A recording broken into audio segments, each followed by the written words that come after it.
فی الاحادیث المبارکہ والساقۃ کنزی صدق اللہ و مولانا العظیم و صدق رسولہ النبی الکریم ونحن علی ذلک لمن الشاہدین والشاکرین والحمد للہ رب العالمین۔ السلام علیکم ورحمۃ اللہ وبرکاتہ۔ ہر قسم کی حمد و ثناء کے لائق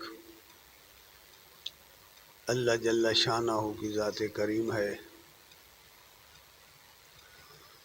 اور بے بہا درود و سلام محمد الرسول اللہ صلی اللہ علیہ وآلہ وسلم پر اور آپ کی آل اور اصحاب پر۔ حضرات گرامی قدر، اللہ تبارک تعالیٰ کا یہ بہت بڑا احسان ہے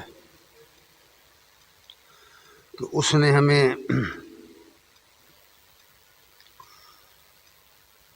اپنے دین کی سمجھ عطا فرمائی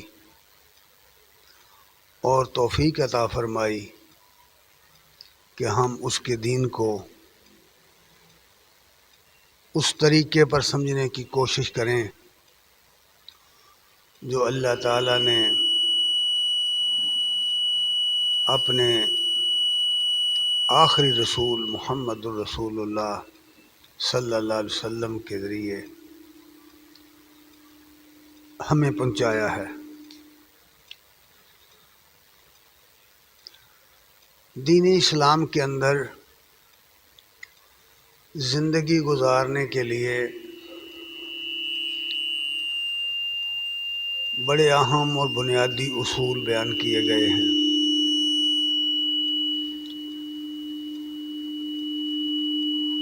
اگر ہم ان اصولوں کو سمجھیں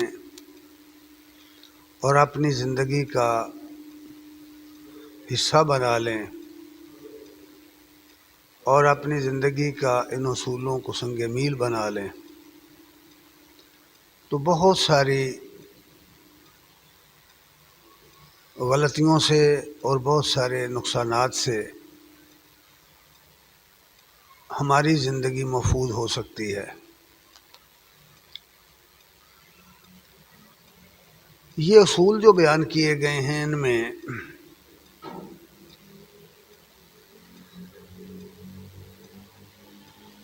اس موقع پر بھی آپ نے نبی صلی اللہ علیہ وسلم نے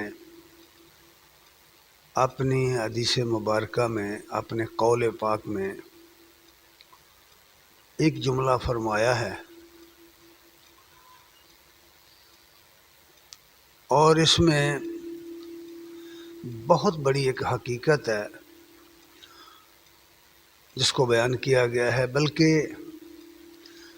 زندگی کی کامیابی کے لیے یہ چیز سنگ میل کا درجہ رکھتی ہے۔ یہ بہت بنیادی چیز ہے، بہت بنیادی بات ہے۔ اس کو سمجھنا اور اپنی پوری زندگی کو اس کے قالب میں ڈھالنا اس دنیا کے اندر بھی اور آخرت کی کامیابی کے لیے بھی بہت ضروری ہے، بلکہ لازم ہے، واجب ہے۔ ہر مسلمان کو چاہیے کہ اس کی زندگی میں یہ وصف بدرجہ اتم پایا جائے۔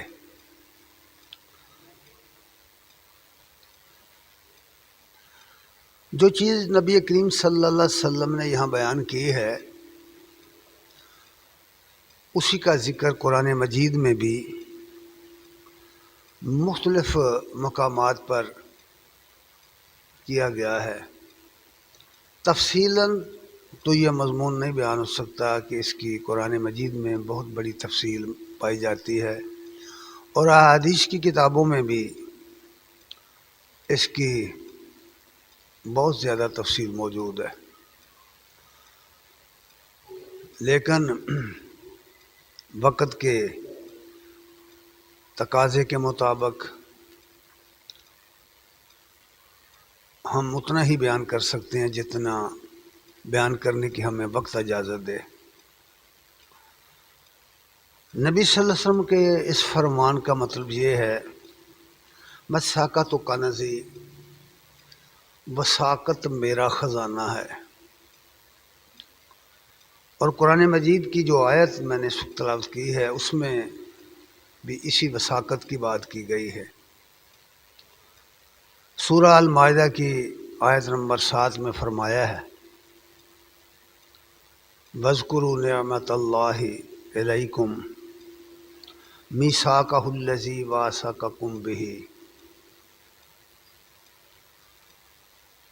اہل ایمان کو مخاطب کر کے خصوصی طور پر اور پوری انسانیت کو مخاطب کر کے عمومی طور پر یہ بات فرمائی گئی ہے۔ ہر وہ شخص اس کا مخاطب ہے جو سمجھنا چاہے، جو اس پر عمل کرنا چاہے، جو اپنی زندگی کو سنوارنا چاہے، وہ اس کا مخاطب ہے۔ فرمایا ہے کہ اللہ تعالیٰ کی ان انعامات کو یاد کرو جو اس نے تم پر کیے ہیں، ان نعمتوں کو یاد کرو جو اس نے تمہیں عنایت کی ہیں۔ وَمِيثَاقَهُ الَّذِي وَاثَقَكُم بِهِ، اور اپنے اس میثاق کو یاد کرو جو تم نے اس کے ساتھ باندھا ہے، جو عہد تم نے اس سے کیا ہے اس کو یاد کرو۔ اور پھر یہ بھی بتایا کہ تم نے کیا کہا تھا، اِذْ قُلْتُمْ سَمِعْنَا وَأَطَعْنَا، جب تم نے کہا تھا کہ ہم سنیں گے اور اطاعت کریں گے، یعنی تمہیں کسی قسم کا جبر کا نشانہ نہیں بنایا گیا، تمہیں اختیار دیا گیا ہے، تم سنو نہ سنو، اطاعت کرو نہ کرو، مانو یا نہ مانو۔ زور زبردستی کے ساتھ تمہیں نہیں یہ منایا گیا، بلکہ تمہیں اختیار دیا گیا ہے کہ کیا تم ایمان لاتے ہو؟ ہاں تم ایمان لاتے ہو، تم نے کہا کہ ہم نے سنا اور ہم اطاعت کرتے ہیں۔ اس کا جو اقرار ہے وہ کلمہ شہادت میں کیا گیا ہے۔ کلمہ شہادہ میں یہ بات کہی گئی ہے، اقرار کیا ہے، اللہ تعالیٰ کے کلام کو سنا، پیغمبر صلی اللہ علیہ وسلم کے فرمان کو سنا، آپ کی دعوت سنی، اور پورے اختیار سے ہم نے کہا کہ اللہ کے سوا کوئی الہ نہیں ہے، وہ وحدہ لا شریک ہے، اور میں اس کا گواہ ہوں، اور میں اس بات کی بھی گواہی دیتا ہوں کہ محمد صلی اللہ علیہ وسلم اللہ کے رسول ہیں اور اللہ کے بندے ہیں۔ یہ اقرار ہے جو ہم نے کیا، اس اقرار کے ذریعے ہم نے اس عہد کی توثیق کی کہ ہم نے سنا ہے اور ہم مانیں گے۔ اور اس لیے کہا کہ جب تم نے سن لیا، تم نے جان لیا، تم نے مان لیا، تم نے اقرار کر لیا، تم نے تسلیم کر لیا اس کلمے کو، اس عقیدے کو، واتقوا اللہ، تو پھر اللہ کی نافرمانی سے بچ کے رہو، اللہ سے ڈرتے رہو، اس لیے کہ ان اللہ علیم بذات الصدور، بے شک اللہ تعالیٰ دلوں کی راز جاننے والا ہے۔ اللہ تعالیٰ ظاہر کو بھی جانتا ہے، باطن کو بھی جانتا ہے، تمہاری ظاہری گفتگو کو، تمہاری زبان سے نکلنے والے الفاظ کو، اور جو کچھ تمہارے دل میں ہے اس کو بھی جانتا ہے۔ مطلب اس کا یہ ہے کہ تمہارا واسطہ اس ہستی سے ہے جو تمہارے ظاہر و باطن سے باخبر ہے۔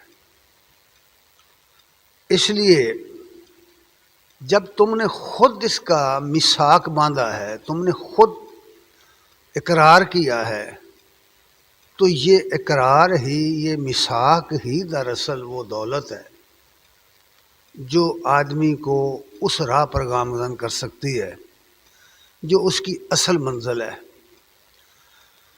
اس لیے نبی صلی اللہ علیہ وسلم نے فرمایا کہ وثاقت کنزی، یہ میثاق ہی، یہ وثاقت ہی، یہ مضبوط عہد ہی، یہ ثبات قدم ہی میرا خزانہ ہے۔ دراصل بات یہ ہے کہ دنیا کا کام ہوں یا دین کے، آپ دنیا کا کوئی کام کرنا چاہتے ہیں یا دین کا کوئی کام کرنا چاہتے ہیں تو اس کے لیے دو باتیں بے حد ضروری ہیں۔ ان دو باتوں کی اگر ہم پابندی نہیں کرتے اور ان کو سمجھتے نہیں تو نہ دنیا کی کامیابی حاصل کر سکتے ہیں نہ آخرت۔ ان میں پہلی بات جو ہے، کسی کام کو کرنے کے لیے شرح صدر ہے۔ جب آپ کوئی پروگرام بناتے ہیں، جو کوئی منصوبہ بناتے ہیں، وہ دنیا کا کام ہے یا دین کا کام؟ جب آپ اس کا کوئی پروگرام بناتے ہیں، اس کا کوئی منصوبہ بناتے ہیں، اس کے لیے کوئی منصوبہ بندی کرتے ہیں، تو سب سے پہلی بات جو اس کو لے کر چلنے کی ہوتی ہے وہ شرح صدر ہوتی ہے۔ آپ اچھی طرح سمجھ لیتے ہیں کہ اس کام کو کرنے کے سلسلے میں جو مشکلات آئیں گی، جو ضروریات ہوں گی اور جو رکاوٹیں ہوں گی، ان کو انگیز کرنا، ان ضرورتوں کو پورا کرنا۔ اگر تمہیں اس بات کا احساس نہیں ہے اور اس بات کے بارے میں آپ غفلت کا اظہار کرتے ہیں یا بے سمجھی کا، بے علمی کا، تو آپ اپنے منصوبے میں کامیاب نہیں ہو سکتے۔ کوئی بھی کام کرنا ہو اس میں مشکلات ہوتے ہیں، کوئی کام، دنیا کا کوئی کام نہیں ہوتا شرح صدر کے بغیر۔ آدمی کو پوری طرح دل میں یقین ہونا چاہیے کہ یہ کام جو میں کرنے چلا ہوں، اس کے لیے جو طریقہ میں نے اختیار کیا ہے یہ بالکل ٹھیک ہے اور میں نے اسی کو کرنا ہے، رکاوٹوں کے باوجود اسی کو لے کے چلنا ہے۔ اور اس کی مشکلات کو بھی وہ جان لیا اس نے، اس میں جو مشکلات آئیں گی وہ فلاں فلاں ہو سکتی ہیں، لیکن ان کا مقابلہ کرنے کے لیے اس کا دل مطمئن ہے۔ اس کو شرح صدر کہتے ہیں کہ کھلے دل سے کسی چیز کو جان لینا اور پھر مان لینا اور پھر اسے لے کر چلنا۔ ہر قسم کی مشکلات کے الرغم اس کو لے کے چلنا، شرح صدر اس کو کہتے ہیں۔ اس کے صحیح ہونے پر یقین، اس کی کامیابی کا یقین اور اس کے نتیجے میں جو کچھ حاصل ہونا ہے اس کے حاصل ہونے کا یقین جب دل میں آ جائے تو آدمی اپنے اس مقصد کے لیے جو کچھ بھی اسے کرنا پڑے وہ کر گزرے گا، اور جب وہ ایسا کرے گا، جدوجہد کرے گا، تو یقیناً اللہ تعالیٰ اسے کامیابی عطا فرمائے گا۔ یہ شرح صدر ہے، یہ دین کا کام ہو یا دنیا کا، اس کے لیے شرح صدر ہونا ضروری ہے۔ اس کی مشکلات کو سمجھنا، اس میں اس کے راستے میں جو رکاوٹیں آنے والی ہیں انہوں کو سمجھنا اور اپنے آپ کا وزن کر لینا، اپنے آپ کی طاقت کا اندازہ کر لینا کہ میں نے اس کا مقابلہ کس طرح کرنا ہے، اور اس کے بعد اس بات کا یقین پیدا کر لینا کہ میں نے جس کے لیے یہ شروع کیا ہے وہ میری مدد کرے گا۔ اس کو شرح صدر کہتے ہیں۔ قرآن مجید میں اس کی بہت ساری مثالیں موجود ہیں۔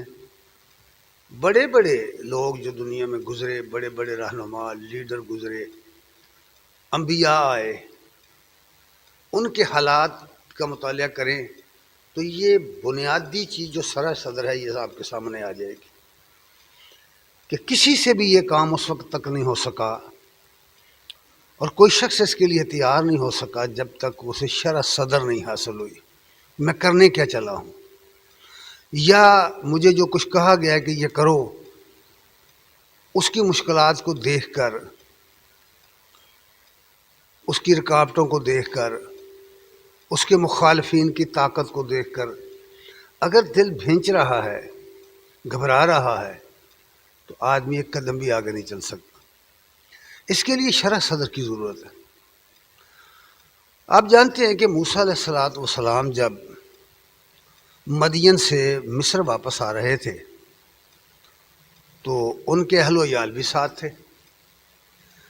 صحرائے سینا میں آ کر کے رات کے اندھیرے کی وجہ سے وہ راستہ بھول گئے۔ سردی کا موسم تھا۔ اب انہوں نے دور سے دیکھا کہ بہت دور روشنی نظر آ رہی ہے۔ وہ سمجھے کہ جہاں سے روشنی ہو رہی ہے، آ رہی ہے، یہ یہاں کوئی انسان ہوگا جس نے آگ روشن کی ہوئی ہے، تو میں وہاں جاتا ہوں۔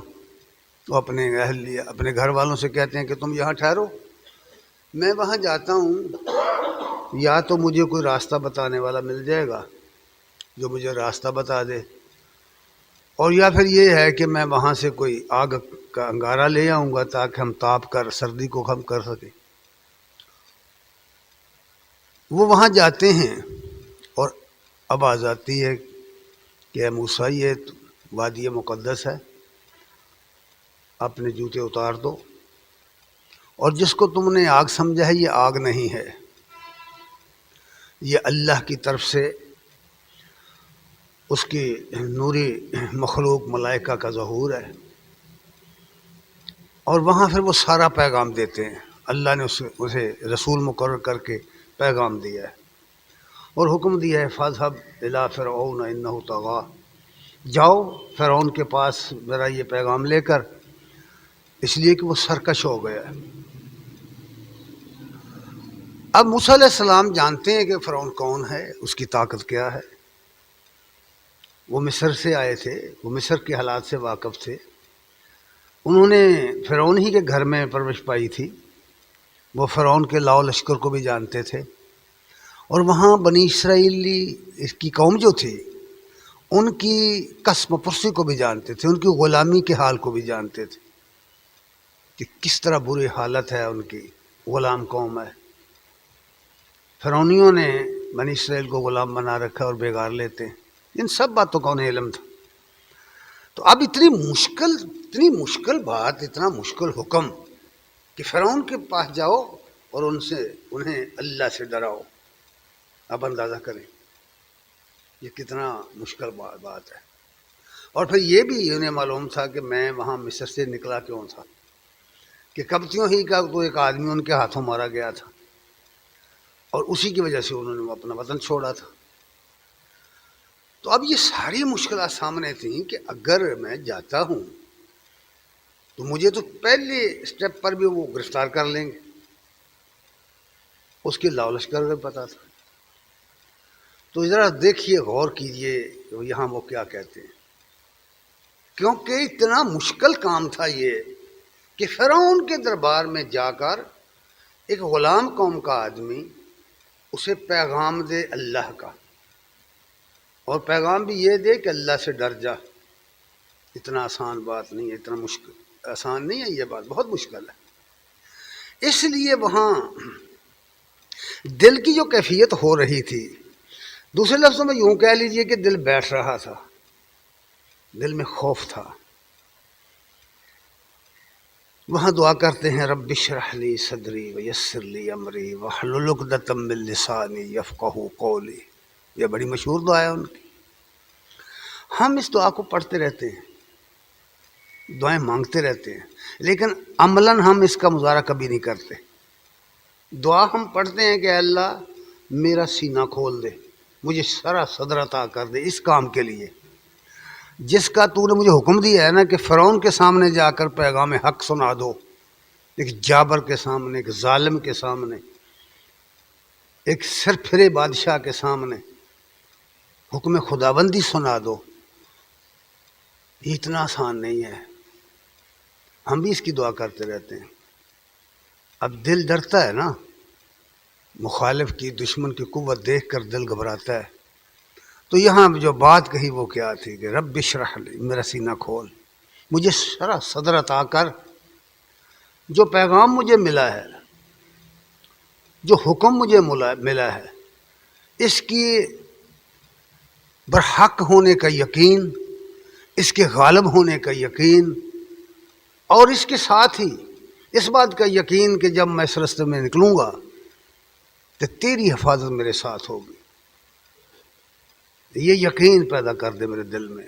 اس لیے یہ دعا ہے، رب اشرح لی صدری، مجھے شرح صدر عطا کر۔ دوسرے لفظوں میں اکثر یہ بات کہتا رہتا ہوں کہ جو کچھ ماننا ہو اسے سمجھ کر ماننا چاہیے، اور جس کا انکار کرنا ہو اسے سمجھ کر انکار کرنا چاہیے۔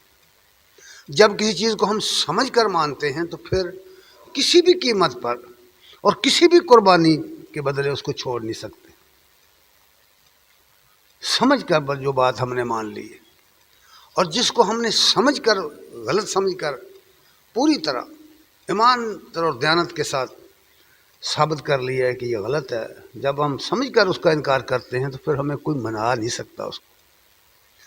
یہی بات ہے جو رب اشرح لی صدری میں کہی گئی ہے کہ میرا سینہ کھول دے، شرح صدر عطا کر دے، خوف دور کر دے، اور ساتھ ہی کہا بیسر لی امری، پروردگار اب میرا یہ مشن جو ہے، جو مجھے دیا گیا ہے، اس میں مجھے سہولیات عطا فرما، آسانیاں عطا فرما، اس کے اندر جن جن چیزوں کی ضرورت ہے وہ مجھے عطا فرما، میرا راستہ آسان کر، میرے کام کی مشکلات کو کم کر دے، آسان بنا، یسر لی امری، میرے اس معاملے کو، میری اس خدمت کو، میری اس مشن کو میرے لیے آسان کر۔ واحلل عقدۃ من لسانی، اور مجھے بولنے کی قوت عطا فرما، گفتگو کرنے کا سلیقہ عطا فرما، مجھے تقریر کرنے کا، مجھے خطبہ دینے کا سلیقہ عطا فرما، وہ قوت عطا فرما، میری زبان کی گرہ کھول کہ میں لوگوں کے ساتھ گفتگو کر سکوں۔ یہ گفتگو ایک بہت بڑی دولت ہے، گفتگو کرنا اللہ تعالیٰ نے سب انسانوں کو سکھایا ہے، اور سب انسان ہی اس کو سیکھ سکتے ہیں۔ یاد رکھنا، جو بھی شخص محنت کرے گا وہ اس کو سیکھے گا، اس کی زبان کھلے گی۔ کہتے ہیں واحلل عقدۃ من لسانی، میری زبان کی گرہ کھول دے، یفقہوا قولی، کہ وہ میری بات کو سمجھیں۔ یہ بات سننا اور بات ہے، سمجھنا اور بات ہے۔ میری بات کو سمجھے، جو میں کہنا چاہتا ہوں ان کو، جو میں ان سے کہوں وہ اس کو سمجھیں۔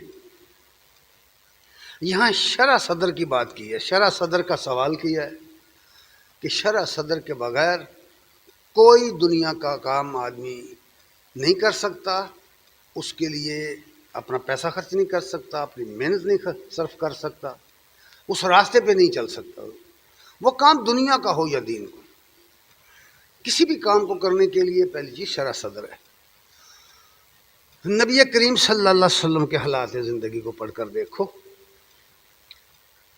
جب پہلی بھی نازل ہوئی تھی، ان احادیث کا مطالعہ کرو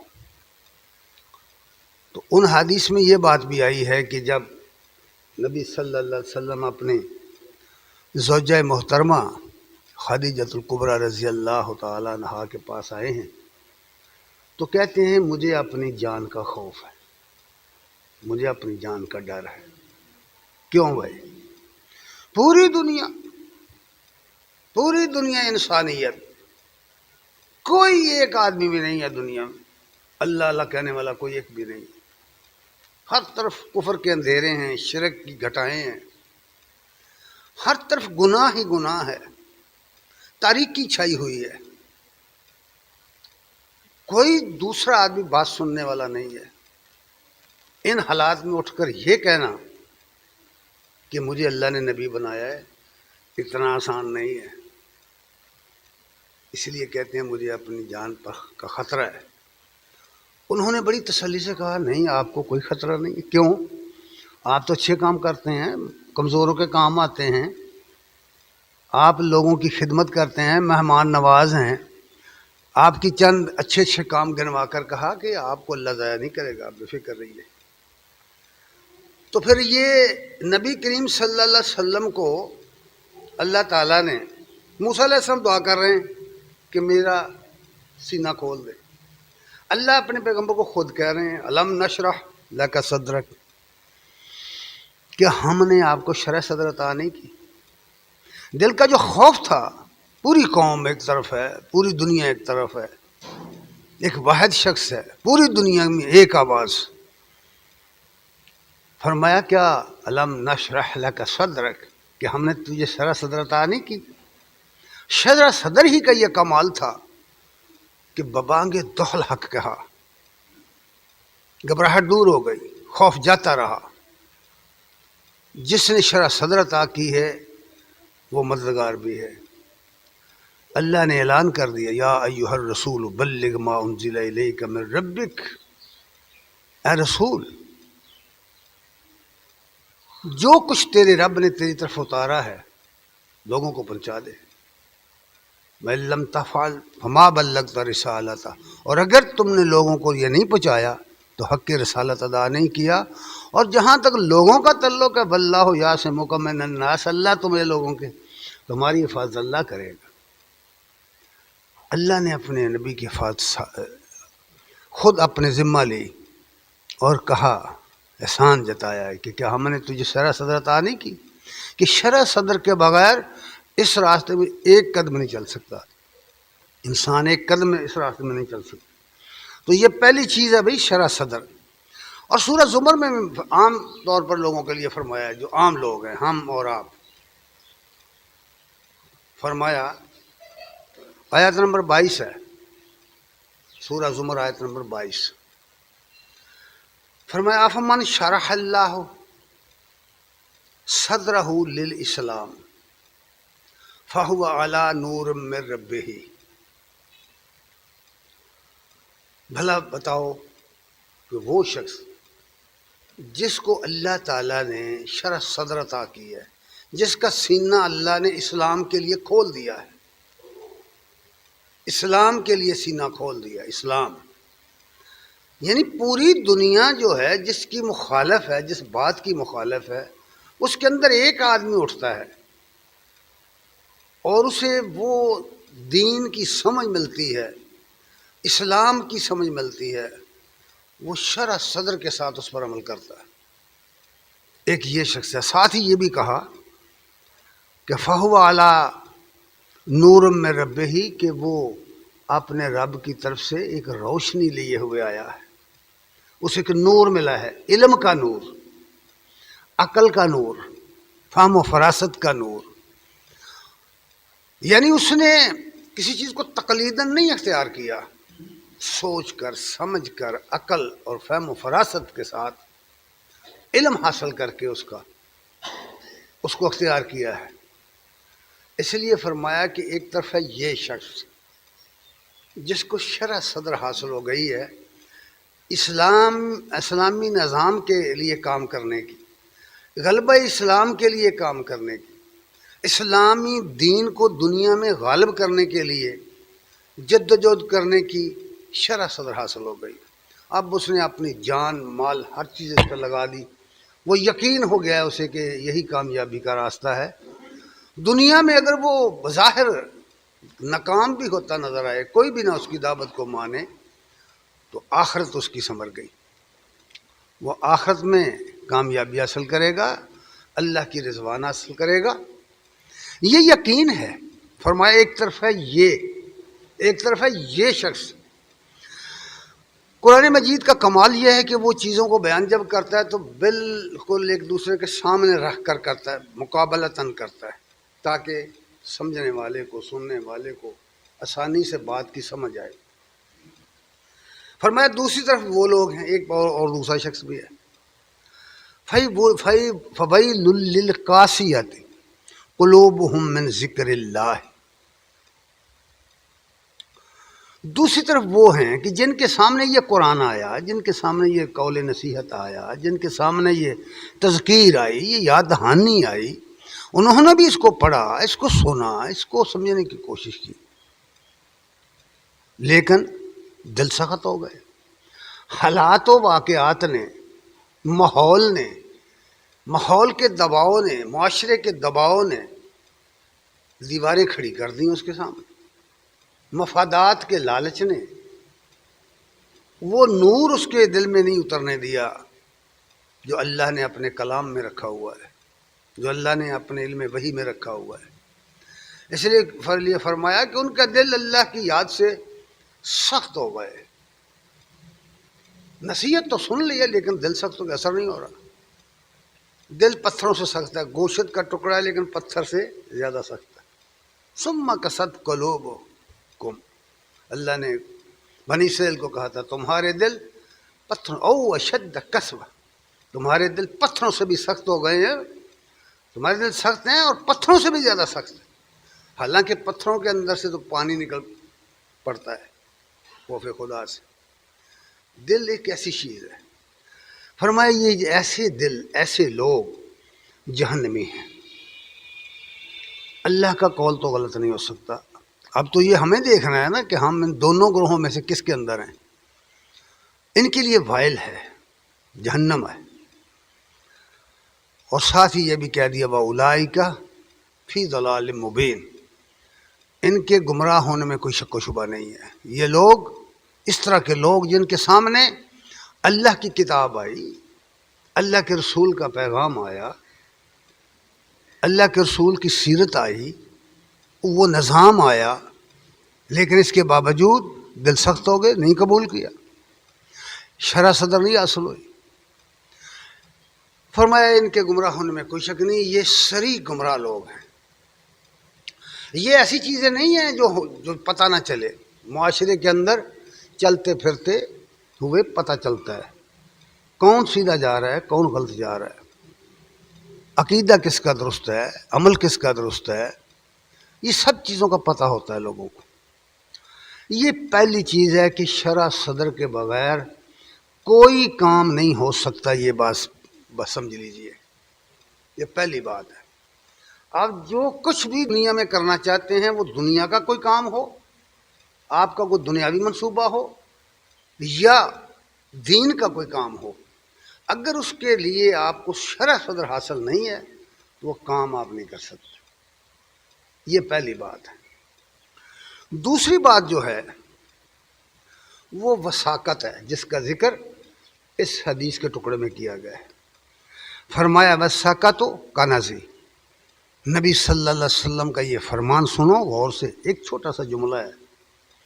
فرمایا وثاقت یعنی ثابت قدمی میرا خزانہ ہے، کہ ثابت قدمی کے بغیر آدمی کوئی بوجھ نہیں اٹھا سکتا، کوئی مقابلہ نہیں کر سکتا۔ ثابت قدمی کے بغیر آدمی اس راستے پہ چل نہیں سکتا، پاؤں ڈگمگا جاتے ہیں، پاؤں، کبھی خوف کی وجہ سے، کبھی لالچ کی وجہ سے۔ اور دنیا میں دونوں چیزیں پائی جاتی ہیں، خوف بھی ہے، لالچ بھی ہے۔ جو خوف سے نہیں ڈگمگاتے، جو مشکلات سے نہیں ڈرتے، جو سزاؤں سے نہیں ڈرتے، جو جیلوں سے نہیں ڈرتے، جو جبر کی قوتوں سے نہیں ڈرتے، انہیں آرام کرنے کے لیے لالچ بھی دیا جاتا ہے۔ کہتے ہیں امام احمد بن محمد بن حنبل کے حالات میں لکھا ہے کہ جب مامون الرشید کے خلیفہ مامون الرشید کے دربار میں انہیں بلایا گیا تھا، اور مسئلہ یہ چل رہا تھا کہ قرآن مجید مخلوق ہے یا غیر مخلوق ہے۔ یہ مسئلہ یہاں بیان کرنے کا نہیں ہے، نہ مجھے اس کی ضرورت ہے۔ یہ مسئلہ چل رہا تھا، امام صاحب فرماتے تھے کہ یہ مخلوق نہیں ہے بھئی، اللہ کا کلام ہے، کلام مخلوق نہیں ہوتا، وہ کلام کرنے والے کی صفت ہوتا ہے، متکلم کی صفت ہوتا ہے کلام، قرآن مخلوق نہیں ہے۔ لیکن دوسرا گروہ کہہ رہا تھا، معتزلہ وغیرہ، جس کا ماموں حامی تھا، ماموں رشید جس کا حامی تھا، جس کو لے کر اس اٹھا تھا، وہ کہہ رہے تھے کہ مخلوق ہے، پھر اس پر دلائل بھی ہوتے تھے۔ تو امام صاحب کہتے تھے کہ میں فلسفوں کو نہیں جانتا، مجھے قرآن اور سنت سے دلیل دو، جس کے نتیجے میں وہ لاجواب ہوتے تو پھر انہیں مارنے کا حکم دے دیا جاتا۔ کہا گیا ہے، لکھا ہے کہ جو مار امام احمد کو پڑی ہے وہاں، اگر کسی ہاتھی کو وہ کوڑے مارے جاتے تو وہ بل بلا اٹھتا۔ لیکن ان سب باتوں کے باوجود وہ ثابت قدم رہے، اپنے قول پہ ڈٹے رہے، بس ایک ہی بات کہتے تھے، قرآن اور سنت سے دلیل لے کر آؤ۔ انہیں جیل بھیج دیا گیا، کئی سال جیل میں گزر گئے۔ مامور رشید مر گیا، اس کے بعد اس کا بیٹا آ گیا، پھر بھی وہ جیل میں تھے، لیکن بات وہیں رہی۔ ان کے بیٹے نے جب وہ خلیفہ بنا تو انہیں ان کو چھوڑ دیا۔ اس نے کہا کہ یہ نہیں مانیں گے۔ اب دوسرا کام کیا کیا انہوں نے سونے کی اشرفیوں کی تھیلیاں بھر کر کے بھیج دیں تحفتاً امام صاحب کی خدمت کے لیے۔ تو وہ جب بردلی ان کے پاس گئے، امام صاحب کو وہ تحفتاً اشرفیوں کی تھیلیاں دیں تو امام صاحب رو پڑے۔ پوچھا گیا کہ آپ پر اتنی سختی کی گئی ہے، اتنا ظلم کیا گیا ہے، آپ کبھی نہیں روئے، آپ نے کبھی وابلہ نہیں کیا، تو اب کیا ہوا؟ تو انہوں نے فرمایا کہ کوڑے کی مار سے یہ توڑے کی مار زیادہ سخت ہے، یہ لالچ کی مار ہے، شیطان اندر سے نفس کو بارتا ہے۔ اس لیے میں نے عرض کیا کہ خوف اور لالچ یہ دو چیزیں ہیں دنیا میں جو آدمی کو راہ راست سے ہٹا دیتی۔ ایک طرف خوف ہوتا ہے دنیا والوں کا، اگر وہ خوف کو جھانک جائے تو پھر لالچ ہوتا ہے جس سے خریدے جاتے ہیں آدمی۔ لیکن جو شخص ثبات قدم کا مرتبہ پا جائے، جو یہ خزانہ پا جائے جو نبی صلی اللہ علیہ وسلم نے فرمایا وساقت و کنزی، وساقت ثابت قدمی میرا خزانہ ہے، میری عظمت اسی میں ہے، ثبات قدم میں، جم کے کھڑے رہنے میں۔ اور کون نہیں جانتا کہ نبی صلی اللہ علیہ وسلم کے ساتھ 23 سالوں میں جو کچھ کیا ان کے دشمنوں نے، ہر تاریخ کا طالب علم اس کو سے واقف ہے۔ اس لیے اللہ تبارک تعالیٰ نے اس کی مثالیں دے کر فرمایا ہے، ذرا سنیے۔ اللہ فرماتے ہیں کہ اے نبی، سورہ بنی اسرائیل کی آیت نمبر 74-75 میں ہے، وَلَوْلَا أَن ثَبَّتْنَاكَ لَقَدْ كِدتَّ تَرْكَنُ إِلَيْهِمْ شَيْئًا قَلِيلًا۔ جب آدمی ارادہ کرے نا کسی کام کا تو یقین مانیے اللہ اس کا مددگار بنتا ہے، اللہ کی نصرت آتی، اسے شعور ہو یا نہ ہو، وہ سمجھے اس نصرت کو یا نہ سمجھے، لیکن آتی ضرور ہے۔ ثبات قدم کا مظاہرہ کرے، جم کے کھڑا ہونے کا مظاہرہ تو کرے۔ یہی بات یہاں کہی ہے، اگر اے نبی ہم تجھے ثبات قدم ادا نہ کرتے، ہم تیرے قدموں کو نہ جما دیتے تو آپ تھوڑا سا ان کی طرف ضرور جھک جاتے، یعنی لے دے کے اصول پر، کچھ ہم چھوڑ دیتے ہیں، کچھ تم چھوڑ دو، کچھ ہم لیتے ہیں، کچھ ہم سے لے لو، کچھ ہمیں دے دو۔ یہ کمپرومائز کی جو پالیسی ہے، مفاہمت کی پالیسی جس کو کہتے ہیں، اس کو اختیار کرو۔ فرمایا ہم نے آپ کے قدموں کو جما دیا کہ نہیں، یہاں جو بات ہوگی دو ٹوک ہوگی۔ اللہ کے رسول کے لیے یہ مشکل ہے کہ وہ کمپرومائز کرے حق کی بنیاد پر، حق پر کمپرومائز، اسے یقین ہوتا ہے، اسے شرح صدر ہوتی ہے کہ میں حق پر ہوں، میری بات برحق ہے، سچی ہے۔ وہ سودا بازی نہیں کرتا کسی سے، وہ مداحنت نہیں کرتا، مداحنت کا شکار نہیں ہوتا، وہ کمپرومائز نہیں کرتا، وہ لینے دینے کے سودے نہیں کرتا، مفاہمت نہیں کرتا، وہ جو بات کہتا ہے ڈنکے کی چوٹ کہتا ہے اور حق کہتا ہے، دو ٹوک بات کرتا ہے۔ آپ انبیاء کے کسی بھی نبی کی حیثیت پڑھ کر دیکھیں، قرآن مجید کا مطالعہ کر کے دیکھیں آپ۔ فرمایا ہم نے آپ کو، جب آپ نے اس کا مظاہرہ کیا ہے ثبات قدم کا، تو ہم نے اگر آپ کے قدموں کو جمایا نہ ہوتا، ہم نے آپ کو ثابت قدم نہ رکھا ہوتا تو آپ تو ان کی جانب تھوڑا سا جھک جاتے، اور اگر جھک جاتے، شرح صدر، اس لیے کہا نا کہ پہلے شرح صدر حاصل کرو، تم کیا کرنے نکلے ہو، تمہارا مشن کیا ہے، تم کس عقیدے کی تبلیغ کر رہے ہو، تم کس مشن کو لے کے چلے ہو، تم کیا چاہتے ہو، مسلمانوں کی بات ہو۔ اور فرمایا کہ اگر جھک جاتے، مفاہمت کر لیتے، لین دین کر لیتے، کمپرومائز کر لیتے باطل کے ساتھ، تو پھر فساد ہی فرما دیا، اذل لذقناک ضعف الحیات وضعف الممات، ہم دنیا کی زندگی میں آپ کو دوہری سزا دیتے اور مرنے کی بھی دوہری سزا دیتے۔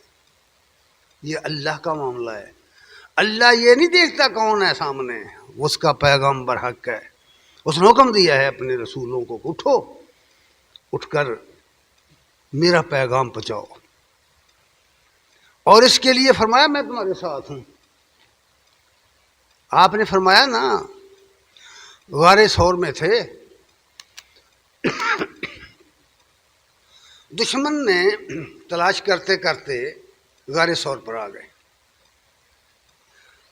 ابو بکر صدیق رضی اللہ تعالیٰ عنہ ساتھ ہیں، کہتے ہیں یا رسول اللہ اگر یہ لوگ نیچے دیکھیں اپنے قدموں کی طرف تو ہم پکڑے جائیں گے، ہم پکڑے جائیں گے۔ یقین محکم کی بات دیکھیے ذرا، آپ نے کیا فرمایا، لا تحزن، مت غم خا، ان اللہ معنا، اللہ ہمارے ساتھ۔ یہ یقین جو ہے، یہ شرح صدر جو ہے، دشمن اوپر کھڑا ہے، بالکل یہ موقع امکان ہے اس بات کا کہ وہ اپنے پاؤں کی طرف دیکھیں تو آپ کو پکڑ لیں، لیکن وہ جو ساتھ ہے، جس کے ہاتھ میں پوری کائنات ہے، جس کے ہاتھ میں دل ہیں، جو مقلب القلوب ہے، نبی صلی اللہ علیہ وسلم یہ دعا کیا کرتے تھے، اے مقلب القلوب ثبت قلبی علی دینک، میرے دل کو اپنے دین پہ جما کے رکھ۔ اس لیے فرمایا بسکتو کنزی، بساکت ثابت قدمی میرا خزانہ ہے، یہ بات فرمائی ہے۔ یہ شہادت گہے الفت میں قدم رکھنا ہے، لوگ آسان سمجھتے ہیں مسلمان ہونا۔ فرمایا اگر ایسا ہوتا تو ہم آپ کو دوہری سزا دیتے، اور پھر اللہ کے مقابلے میں ثم لا تجد لک علینا نصیرا، اللہ فرمایا اللہ کے مقابلے میں کوئی مددگار آپ کو نہ ملتا، اللہ کے مقابلے میں کوئی کسی کی مدد نہیں کر سکتا۔ یہ یقین تھا کہ ان اللہ معنا، اللہ ہمارے ساتھ ہے۔ اگر آج بھی کوئی یقین پیدا کرے، آج بھی ہو جو ابراہیم کا ایمان پیدا، اقبال تو یہ کہہ گئے ہمارا ہوتا ہی نہیں، آج بھی ہو جو ابراہیم کا ایمان پیدا، آگ کر سکتی ہے انداز گلستان پیدا۔ لیکن وہ یقین آئے کہاں سے؟ یقین مثل خلیل آتش نشینی، یقین اللہ مستی خود غزینی، سونے تہذیب حاضر کے گرفتار، غلامی سے بدتر ہے بے یقینی۔ یقین کہاں سے آئے؟ اللہ کے دین پر، اللہ پر، اس کے رسول کی حقانیت پر، اس کے پیغام کی سچائی پر یقین نہیں ہے۔ اور پھر ثبات قدم جو ہے، اس کے لیے بھی دو چیزیں لازم ہیں، ثابت قدم رہنے کے لیے بھی دو چیزیں لازم ہیں۔ ذرا سنیے، سورہ البقرہ میں فرمایا ہے، ایک مثال، یہ تاریخی واقعہ بیان کیا ہے کہ جب بنی اسرائیل کی فوجیں جالوت کے مقابلے میں طالوت نکلے لے کر، لکھنے والے لکھتے ہیں کہ ان کی تعداد بھی بہت کم تھی، اتنی ہی تھی جتنی جنگ بدر میں مسلمانوں کی تھی۔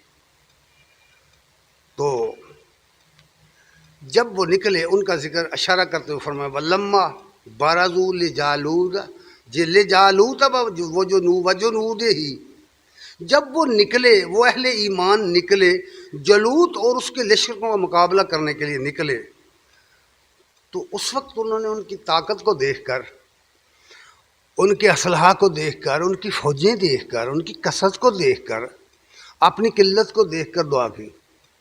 کیا دعا کی؟ نقل کی اللہ نے، قالو ربنا افرغ علینا صبرا وثبت اقدامنا، اے ہمارے رب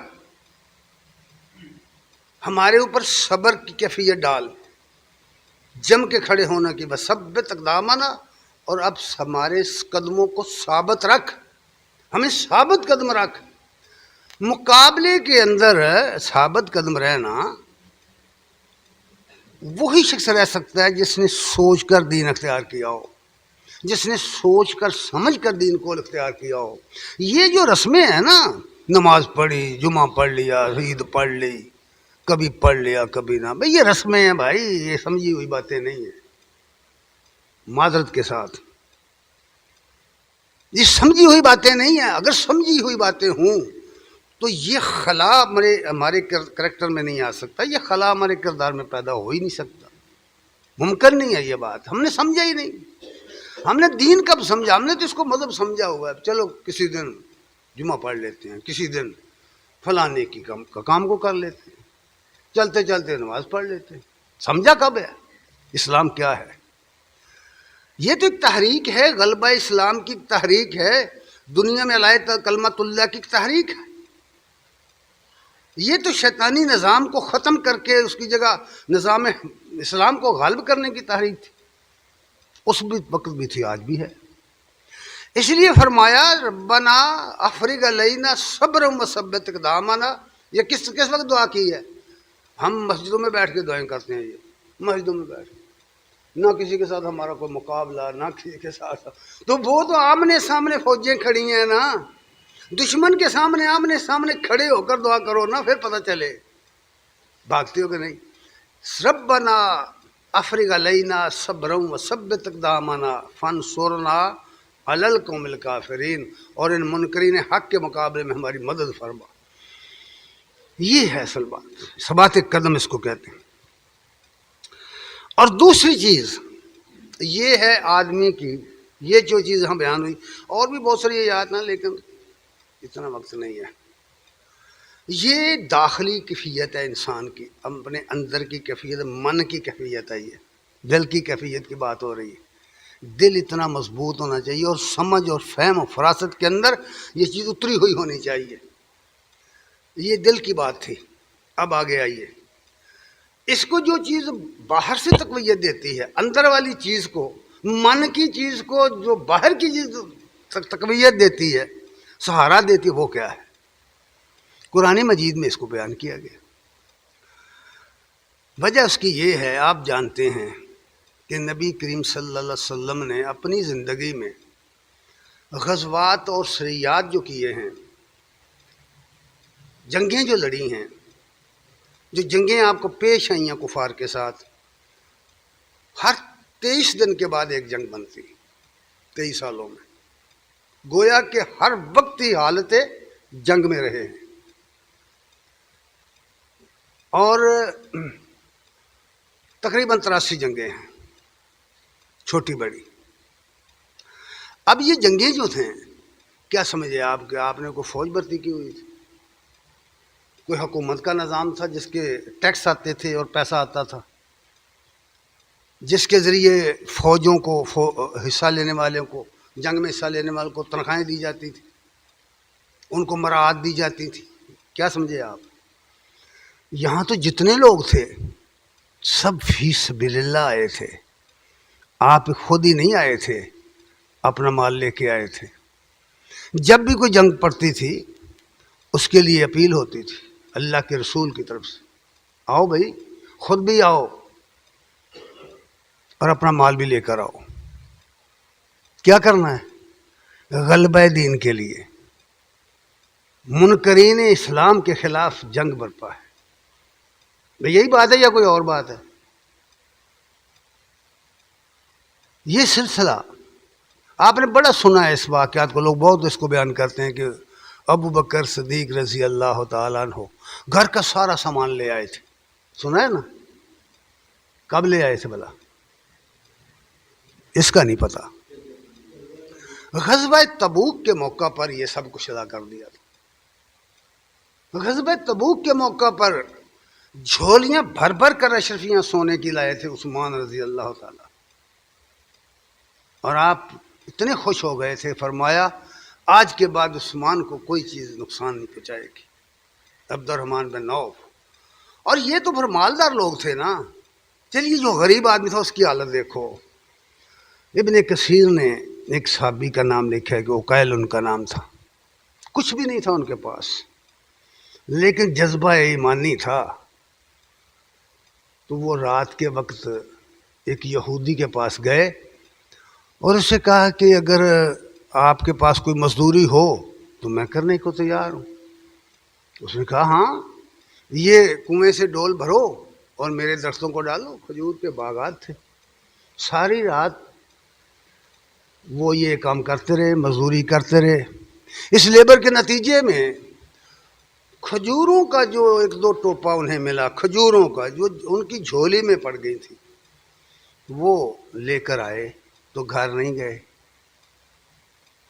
غربت بھی ہے، ضرورت بھی ہے، لیکن موازنہ کر کے جب دیکھا کہ ایک طرف دشمن وہ جس کے پاس لاکھوں فوجیں ہیں، ہرکل کی فوجیں سرحد تبوک پہ لگی ہوئی ہیں، ایک بڑی پاور ہے، وہ سپر پاور ہے اس زمانے کی، اور دوسری طرف میرے افراد ہیں نا، چلیں ایک دو دن اور فاقہ کر لیں گے لیکن وہ بہت زیادہ ضروری ہے. وہ جھولی میں کھجوریں لے کر آئے اور منافقین ان پر یہ آوازیں کس رہے ہیں کہ یہ روم فتح کرنے چلے ہیں. ان کھجوروں کے ساتھ تانے دے رہے ہیں. سورۃ توبہ کا مطالعہ کر کے دیکھ لیں. اللہ تبارک تعالیٰ نے اپنے نبی سے فرمایا ہے، وہ کبھی ایک قدم آگے آیا ایک قدم پیچھے گیا. کیا کروں، لوگ کیا کہیں گے کہ یہ کیا دینے آیا، یہ چندہ لے کر آیا ہے، کھجوریں لے کے آیا. تو نبی صلی اللہ علیہ وسلم کی خدمت میں جب پیش کی تھی تو انہوں نے وہ کھجوریں لے کر سارے مال پر بکھیر دی تھی. اللہ کو اتنی پسند آئی تھی. اللہ تعالیٰ کم اور زیادہ کو دے نہیں دیکھا کرتا، اخلاص دیکھتا ہے. اللہ کے یہاں اخلاص کی قیمت ہے، ویلیو ہے، زیادہ اور کم کی کا کوئی سوال نہیں ہے. تو اس لیے یہ فرمایا گیا ہے کہ جو چیز اس دل کے اندر بیٹھی ہوئی چیز کو، جو عقیدہ ہے، جو مشن ہے، جو ایمان ہے، اس کو جو چیز تقویت دیتی ہے وہ کیا ہے؟ وہ چیز ہے جو دنیا کی سب سے پیاری چیز ہے. دو چیزیں دنیا میں بہت پیاری ہیں، ایک اولاد، دوسری مال. المال والبنون زینت الحیات الدنیا. لوگوں یہ مال اور بیٹے دنیا کی زینت ہے. والباقیات الصالحات، باقی رہنے والی صرف بھلائیاں ہیں. اللہ کے ہاں انجام کے لحاظ سے بھی، نتیجے کے لحاظ سے بھی کمال کی ہے. دین کیا ہے؟ دین سمجھا ہی نہیں ہم نے. ہم تو قصے اور کہانیاں سنتے رہے، ساری زندگی گزار دی ہم نے. قرآن نہیں سنا، قرآن نہیں پڑھا. فرمایا اللہ تعالیٰ نے، سنو، وساقت اگر پیدا کرنی ہے، ثبات قدم پیدا کرنا ہے، تو پھر یہ چیز جو دھوکہ دے رہی ہے نا، آپ کو کھینچ رہی ہے پیچھے، اس کو بھی صرف کرو. سورہ بقرہ آیت نمبر 265 میں یہ بات فرمائی، مثال دے کر فرمائی ہے. وَمَثَلُ الَّذِينَ يُنْفِقُونَ. مال جب خرچ کرنا پڑے تو دل میں خیال آتا ہے کم ہو جائے گا. اگر آپ کی جیب میں 1000 روپے ہیں، اگر 500 آپ دے دیں نکال کر کے تو 500 رہ جائیں گے نا، کم تو ہو جائیں گے. یہی تو وہ خیال ہے جو کہتا ہے کہ کم ہو جائیں گے. یہی خیال جو ہے یہی تو خراب کر رہا ہے. اس کے بارے میں فرمایا کہ یہ مال کم نہیں ہوتا اللہ کی راہ میں دینے سے. دو باتیں اصولی طور پر بیان کی ہیں، حدیثوں میں آیا ہے کہ اگر آدمی کسی اپنے ناراض بھائی سے معافی مانگ کر اسے خوش کر لے تو اس کی عزت بڑھ جاتی ہے، کم نہیں ہوتی. اور اگر کوئی آدمی اپنے مال سے اللہ کی راہ میں خرچ کرے تو اس کا مال کم نہیں ہوتا، اس میں برکت آتی ہے. سنو ادھر برکت کیسے آتی ہے، یہاں یہی بات فرمائی. وَمَثَلُ الَّذِينَ يُنْفِقُونَ أَمْوَالَهُمُ ابْتِغَاءَ مَرْضَاتِ اللَّهِ. جو لوگ اپنا مال اللہ کی رضا کے لیے خرچ کرتے ہیں، اللہ کی رضا کے لیے، دنیا کی کوئی اس کی قیمت نہیں لیتے، وہ اللہ کی رضا کے لیے خرچ کرتے ہیں. اور ساتھ ہی ایک بات کہہ دی، وَتَثْبِيتًا مِّنْ أَنفُسِهِمْ. اپنے دلوں کے ثبات سے، اپنی تثبیت سے، مضبوط دلوں کے ساتھ یہ خرچ کرتے ہوئے ہاتھ کانپتے نہیں ہیں، دل بھنجتے نہیں ہیں، پورا یقین ہے، شرح صدر ہے کہ اس کا بدلہ دگنا چگنا آئے گا. پورا یقین ہے. اس لیے فرمایا دو باتیں، مرضات اللہ، ایک تو اللہ کی رضا، ابتغاء مرضات اللہ، اللہ کی رضا مطلوب ہے.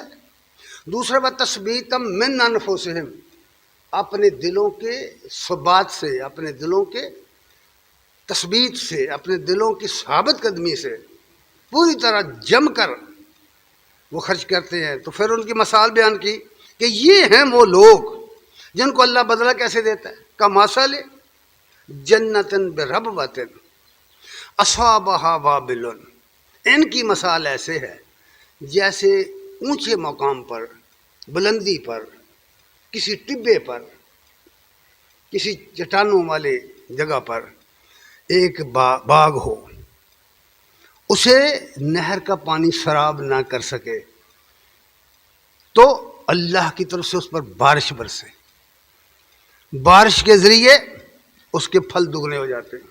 بارش برستی.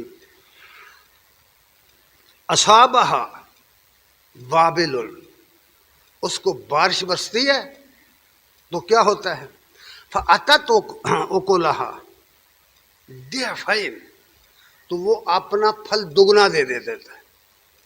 اچھا کبھی آپ غور کریں، آپ کی زمینوں میں، آپ کے گھروں میں، آپ کے کھیتوں میں باغات ہیں، فصلیں ہیں، ہے کسی آدمی کے اندر یہ پاور کہ وہ اپنی فصل کے اندر اپنے درخت کے پھل کو دگنا چگنا کر لے؟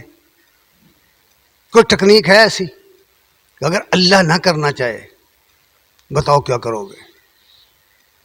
کتنے جہد کرتے ہیں ہم، دوائیاں چھڑکتے ہیں، علاج کرتے ہیں، پھر بھی کیا ہو گیا؟ کیڑا کھا گیا. پھر بھی کیا ہو گیا؟ کوئی وبا آئی تباہ کر گئی، کوئی طوفان باد و بارہ آیا اس نے ستیہ ناش کر دیا.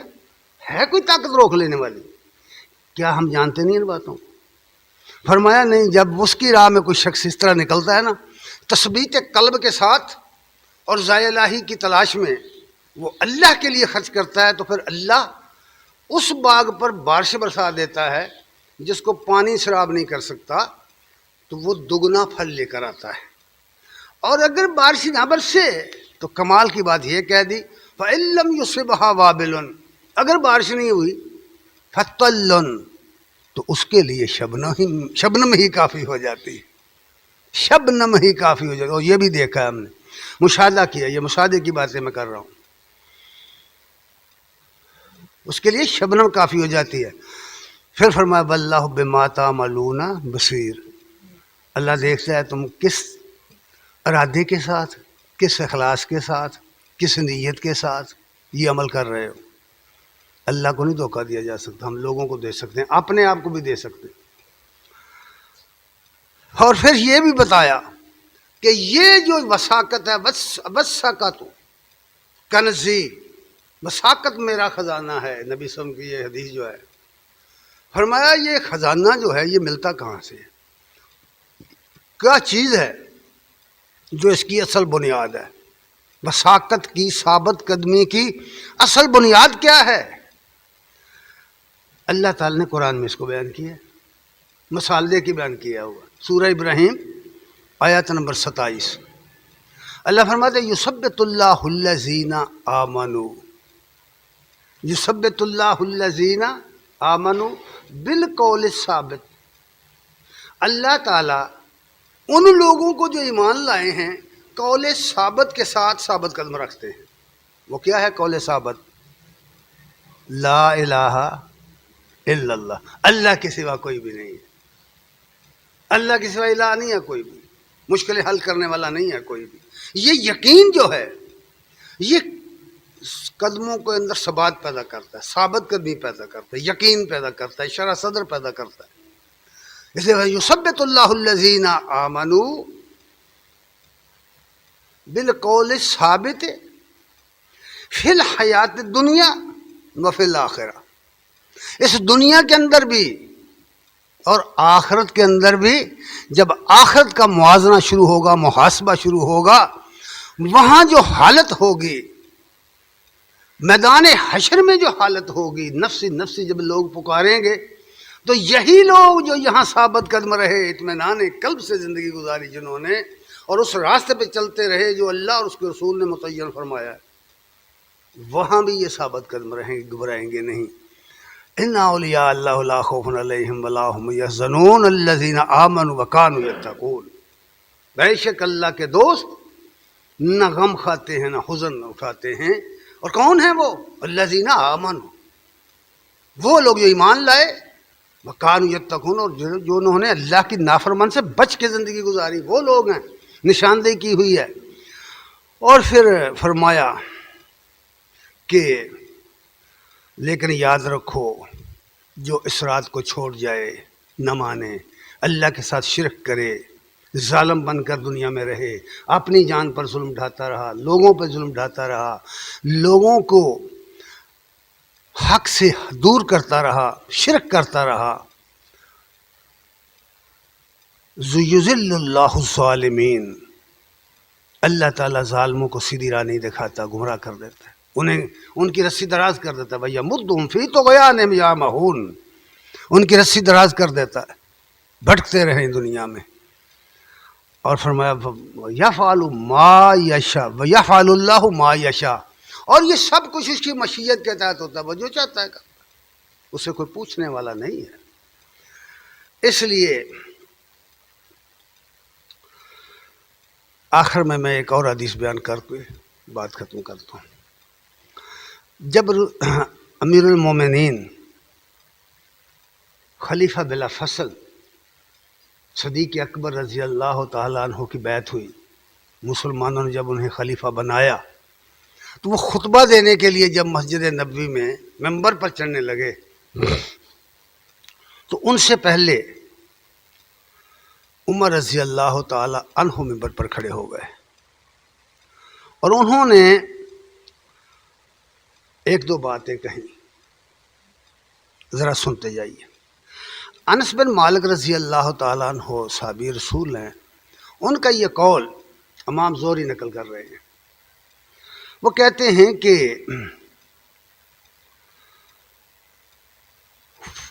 بیعت خلافت کے بعد اگلے دن جب آپ خطبہ دینے کے لیے آئے، بیعت کیا، واستوى علی منبر رسول اللہ صلی اللہ علیہ وسلم تشہد قبل ابو بکر، تو ابو بکر رضی اللہ تعالیٰ عنہ سے پہلے عمر رضی اللہ تعالیٰ عنہ ممبر پر چڑھے۔ وہ کہتے ہیں میں نے وہ خطبہ سنا، ان کا جو بات انہوں نے کہی، فقال اما بعد، تشہد پڑھنے کے بعد کہا اما بعد، فاختار اللہ لرسولہ الذی عزہ علی الذی عندکم وہذا الکتاب الذی ہدی اللہ بہ رسولکم فخذوا بہ تہتدوا بہا ہدی اللہ بہ رسول اللہ صلی اللہ علیہ وآلہ وسلم۔ امام بخاری نے کتاب الاعتصام میں اس حدیث کو دوسری جلد میں نقل کیا ہے۔ فرمایا اللہ تعالیٰ نے اپنے رسول کو چن لیا تھا، فاختار اللہ، اللہ تعالیٰ نے اپنے رسول کو چن لیا تھا، اور جس چیز کے ذریعے اللہ تعالیٰ نے اپنے رسول کو عزت دی تھی، غلبہ عطا کیا تھا، انہیں کامیاب بنایا تھا، وہ چیز تمہارے پاس بھی ہے۔ سنو ذرا بات کیسی کہی، لوگوں وہ چیز جس کے ذریعے اللہ تعالیٰ نے اپنے رسول کو دنیا میں غالب کیا، عزت عطا فرمائی، وہ چیز تمہارے پاس بھی ہے۔ وہ کیا ہے؟ ھذا الکتاب الذی ہدی اللہ بہ رسولکم، یہ ہے وہ کتاب قرآن جس کے ذریعے اللہ تعالیٰ نے اپنے رسول کی رہنمائی کی تھی، جس کے ذریعے اللہ تعالیٰ نے اپنی طرف سے اپنے رسول کو علم وحی سے نوازا تھا، یہ ہے وہ چیز۔ فخذوا بہ، اس کو مضبوطی سے پکڑ لو، تہتدوا، سیدھی راہ لگ جاؤ گے، ہدایت پا جاؤ گے۔ حد اللہ بہ رسولکم، وہی ہدایت جو اللہ نے اپنے رسول کو دی تھی، جس راستے پہ اللہ نے اپنے رسول کو چلایا تھا، فخذوا بہ تہتدوا بما حد اللہ بہ رسول اللہ صلی اللہ علیہ وسلم۔ اسی لیے اقبال نے ایک جگہ کہا ہے، کن باتوں میں الجھے ہوئے لوگوں، چھوڑو آؤ اللہ کی کتاب کی طرف، لا دینی ولا تینی کس پیچ میں الجھا تو، لا دینی ولا تینی کس پیج میں الجھا تو، دارو ہے ضعیفوں کا لا غالب الا ہو، دارو ہے ضعیفوں کا لا غالب الا ہو، ایک ہی علاج ہے اس قوم کا۔ امام مالک نے فرمایا جس چیز کے ذریعے اس امت کے اول نے دنیا میں طاقت حاصل کی تھی، کامیابی حاصل کی تھی، وہی چیز اسے دوبارہ اٹھائے گی، اور وہ ہے اللہ کی کتاب۔ آئیے اس کی طرف ثبات قدم کے ساتھ، شرح صدر کے ساتھ، اور یقین رکھیے کہ اللہ مدد کرے گا آپ کی، بشرط ہے کہ آپ شرح صدر سے اس کو قبول کریں اور اس پر ایمان لے آئیں اور اس کو پڑھیں اور اس کو سمجھیں۔ دعا ہے کہ اللہ تعالی ہمیں عمل کی توفیق عطا فرمائے۔